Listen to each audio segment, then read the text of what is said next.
हर हर महादेव, जय जय शिव शंभु।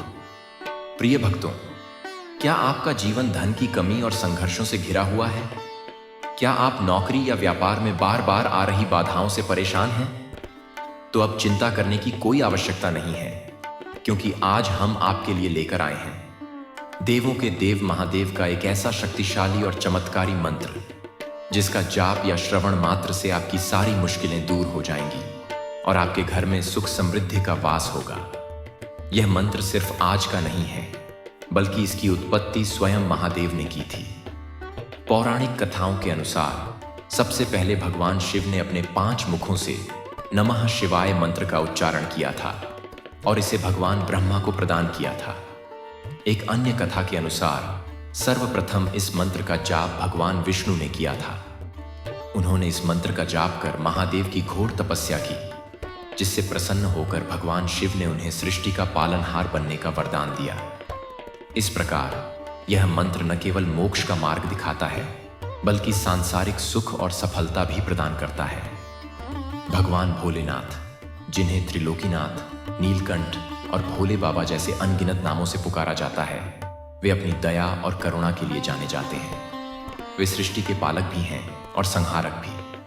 उनके एक नाम से ही भक्तों के सारे पाप और कष्ट दूर हो जाते हैं। उनकी शक्ति असीम है और उनका आशीर्वाद पाने वाला व्यक्ति हर संकट से आसानी से निकल जाता है। यह मंत्र सिर्फ धन दौलत पाने का जरिया नहीं है, बल्कि यह आपकी आत्मा को शुद्ध करता है, आपके मन को शांति देता है और आपको जीवन की सही दिशा दिखाता है। जब आप सच्चे मन से भगवान शिव का ध्यान करते हैं, तो वे आपकी हर पुकार सुनते हैं। उनका आशीर्वाद उन पर होता है जो श्रद्धा और भक्ति से उनका स्मरण करते हैं। तो आइए पूरी श्रद्धा और भक्ति के साथ इस दिव्य और शक्तिशाली मंत्र का 108 बार जाप करें। इस जाप से आपके जीवन में सकारात्मकता आएगी, सभी कष्टों का नाश होगा और महादेव की कृपा से आपका जीवन खुशियों और धन धान्य से भर जाएगा। ॐ त्र्यम्बकं यजामहे सुगन्धिं पुष्टिवर्धनम् उर्वारुकमिव बन्धनान् मृत्योर्मोक्षीयमामृतात्। ॐ त्र्यम्बकं यजामहे सुगन्धिं पुष्टिवर्धनम् उर्वारुकमिव बन्धनान् मृत्योर्मोक्षीयमामृतात्। ॐ त्र्यम्बकं यजामहे सुगन्धिं पुष्टिवर्धनम् उर्वारुकमिव बन्धनान् मृत्योर्मोक्षीयमामृतात्।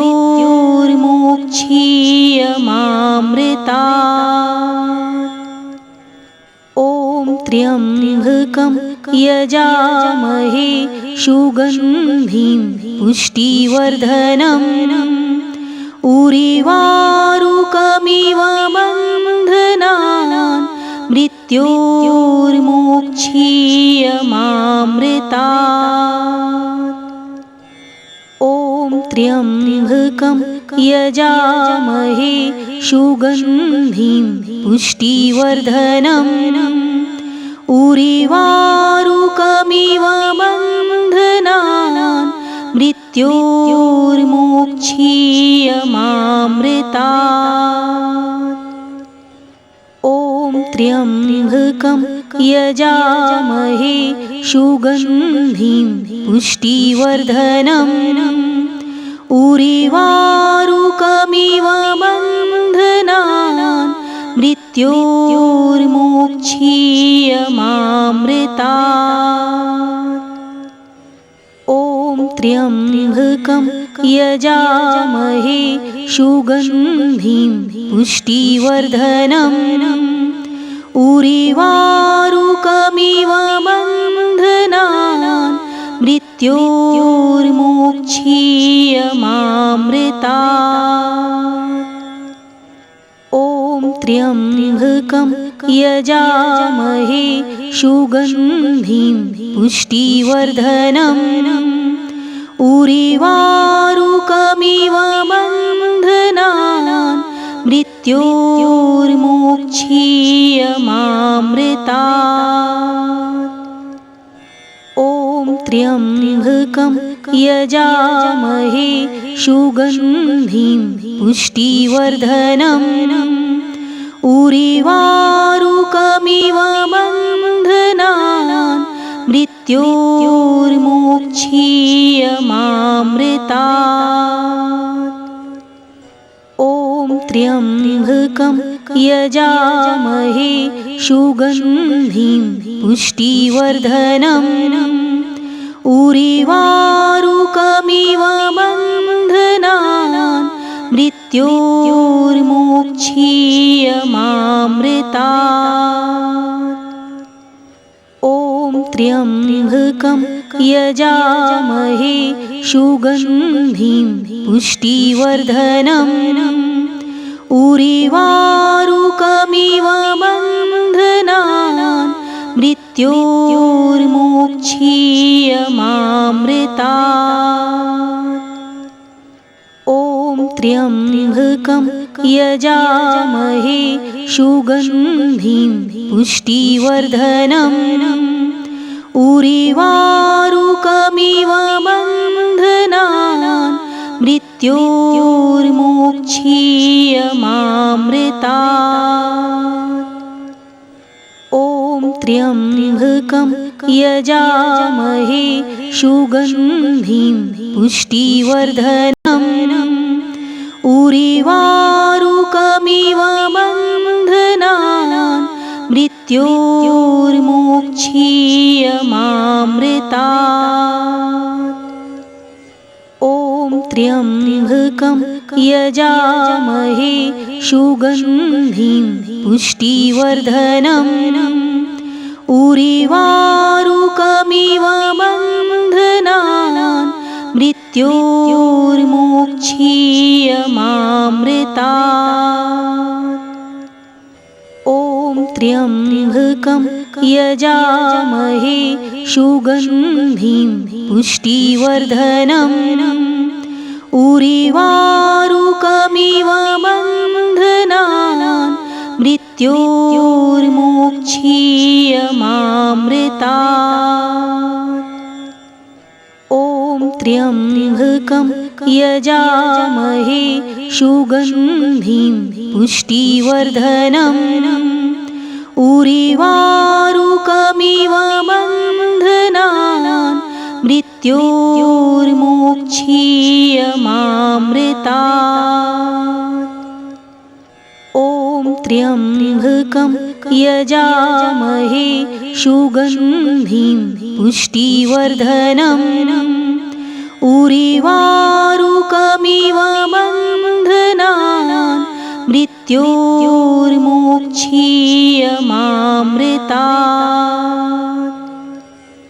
ॐ त्र्यम्बकं यजामहे सुगन्धिं पुष्टिवर्धनम् उर्वारुकमिव बन्धनान् मृत्योर्मोक्षीयमामृतात्। ॐ त्र्यम्बकं यजामहे सुगन्धिं पुष्टिवर्धनम् उर्वारुकमिव बन्धनान् मृत्योर्मोक्षीयमामृतात्। ॐ त्र्यम्बकं यजामहे सुगन्धिं पुष्टिवर्धनम् उर्वारुकमिव बन्धनान् मृत्योर्मोक्षीयमामृतात्। ॐ त्र्यम्बकं यजामहे सुगन्धिं पुष्टिवर्धनम् उर्वारुकमिव बन्धनान् मृत्योर्मोक्षीयमामृतात्।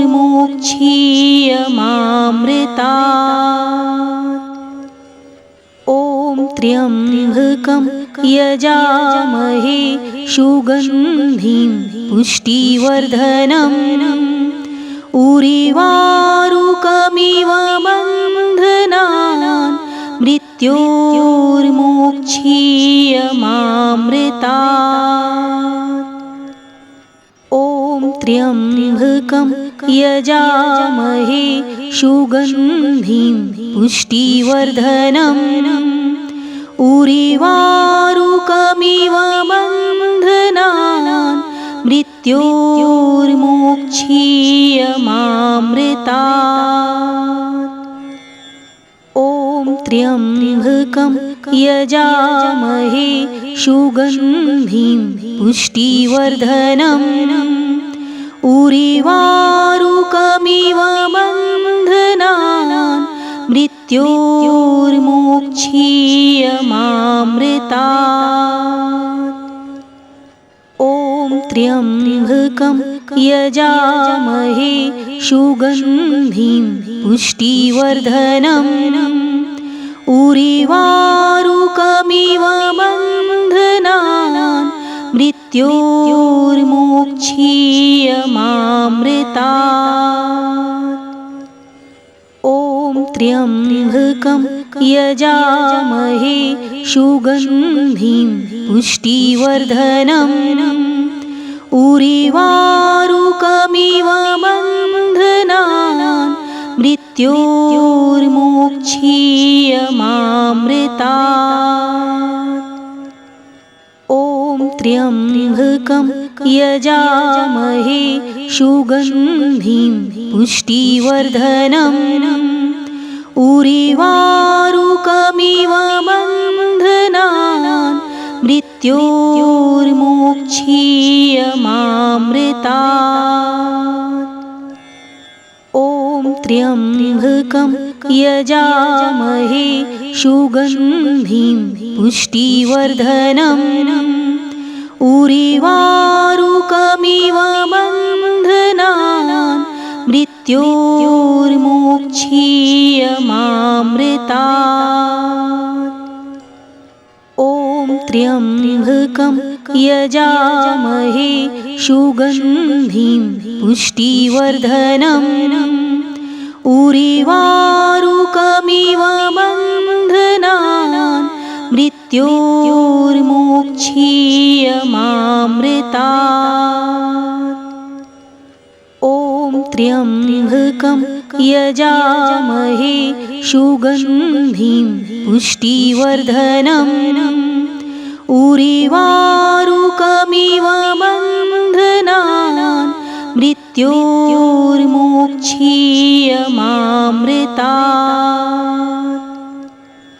ॐ त्र्यम्बकं यजामहे सुगन्धिं पुष्टिवर्धनम् उर्वारुकमिव बन्धनान् मृत्योर्मोक्षीयमामृतात्।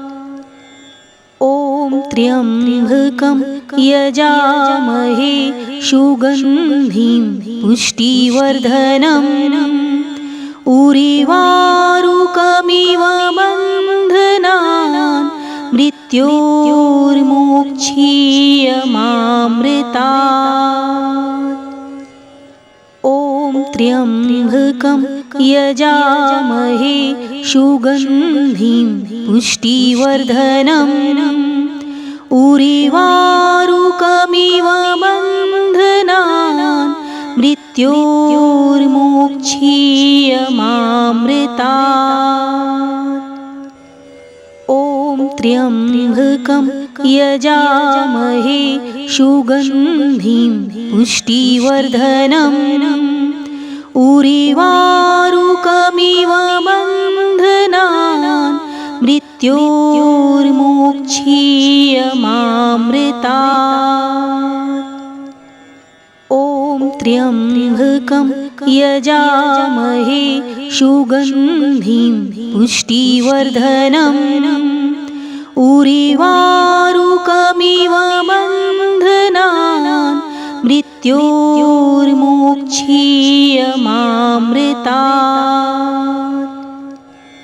ॐ त्र्यम्बकं यजामहे सुगन्धिं पुष्टिवर्धनम् उरिवारुकमिव बन्धनान् मृत्योर्मोक्षीयमामृतात्।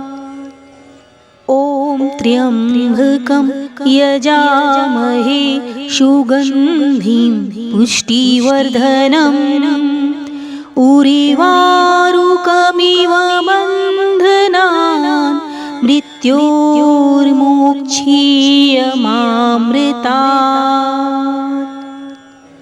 ॐ त्र्यम्बकं यजामहे सुगन्धिं पुष्टिवर्धनम् उरिवारुकमिव बन्धनान् मृत्योर्मोक्षीयमामृतात्। ॐ त्र्यम्बकं यजामहे सुगन्धिं पुष्टिवर्धनम् उरिवारुकमिव बन्धनान् मृत्योर्मोक्षीयमामृतात्। ॐ त्र्यम्बकं यजामहे सुगन्धिं पुष्टिवर्धनम् उरिवारुकमिव बन्धनान् मृत्योर्मोक्षीयमामृतात्। ॐ त्र्यम्बकं यजामहे सुगन्धिं पुष्टिवर्धनम् उरिवारुकमिव बन्धनान् मृत्योर्मोक्षीयमामृतात्। ॐ त्र्यम्बकं यजामहे सुगन्धिं पुष्टिवर्धनम् उरिवारुकमिव बन्धनान् मृत्योर्मोक्षीयमामृतात्। ॐ त्र्यम्बकं यजामहे सुगन्धिं पुष्टिवर्धनम् उरिवारुकमिव बन्धनान् मृत्योर्मोक्षीयमामृतात्। ॐ त्र्यम्बकं यजामहे सुगन्धिं पुष्टिवर्धनम् उरिवारुकमिव बन्धनान् मृत्योर्मोक्षीयमामृतात्। ॐ त्र्यम्बकं यजामहे सुगन्धिं पुष्टिवर्धनम् उरिवारुकमिव बन्धनान् मृत्योर्मोक्षीयमामृतात्। ॐ त्र्यम्बकं यजामहे सुगन्धिं पुष्टिवर्धनम् उरिवारुकमिव बन्धनान् मृत्योर्मोक्षीयमामृतात्। ॐ त्र्यम्बकं यजामहे सुगन्धिं पुष्टिवर्धनम् उरिवारुकमिव बन्धनान् मृत्योर्मोक्षीयमामृतात्। ॐ त्र्यम्बकं यजामहे सुगन्धिं पुष्टिवर्धनम् उरिवारुकमिव बन्धनान् मृत्योर्मोक्षीयमामृतात्। ॐ त्र्यम्बकं यजामहे सुगन्धिं पुष्टिवर्धनम् उर्वारुकमिव बन्धनान् मृत्योर्मोक्षीयमामृतात्। ॐ त्र्यम्बकं यजामहे सुगन्धिं पुष्टिवर्धनम् उर्वारुकमिव बन्धनान् मृत्योर्मोक्षीयमामृतात्। ॐ त्र्यम्बकं यजामहे सुगन्धिं पुष्टिवर्धनम् उर्वारुकमिव बन्धनान् मृत्योर्मोक्षीयमामृतात्। ॐ त्र्यम्बकं यजामहे सुगन्धिं पुष्टिवर्धनम् उर्वारुकमिव बन्धनान् मृत्योर्मोक्षीयमामृतात्। ॐ त्र्यम्बकं यजामहे सुगन्धिं पुष्टिवर्धनम् उर्वारुकमिव बन्धनान् मृत्योर्मोक्षीयमामृतात्। ॐ त्र्यम्बकं यजामहे सुगन्धिं पुष्टिवर्धनम् उर्वारुकमिव